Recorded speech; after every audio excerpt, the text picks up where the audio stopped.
দি thyroid centre. আসসালামু আলাইকুম। আমরা এখন একটি নতুন কেস দেখছি। তার primary infertility.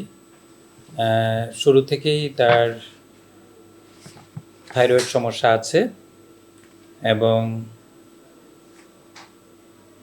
Married for 4 years. ওনার বয়স হলো 34 ইয়ার্স।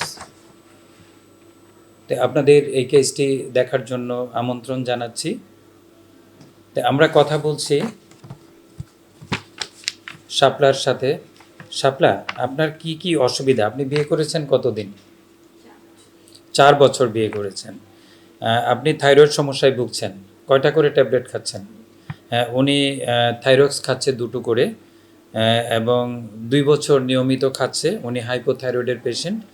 আমরা আগেই বলেছি যে হাইপোথাইরয়েড যদি থাকে সেই ক্ষেত্রে ফলিকুলার ম্যাচুরেশনের সমস্যা হয়। কারণ আপনারা জানেন যে hypothyroid one of the important cause of infertility.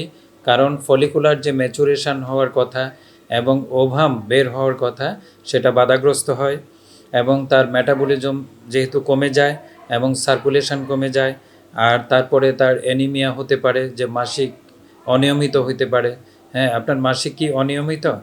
হ্যাঁ, ওনার মাসিক মোটামুটি রেগুলার আছে, এটা একটা ভালো দিক। এছাড়া ওনার শারীরিক দুর্বলতা আছে এবং 2টো পায়েই কিন্তু পানি আসে এবং তার পালপিটেশন হয় এবং উনি রেস্টলেস থাকেন।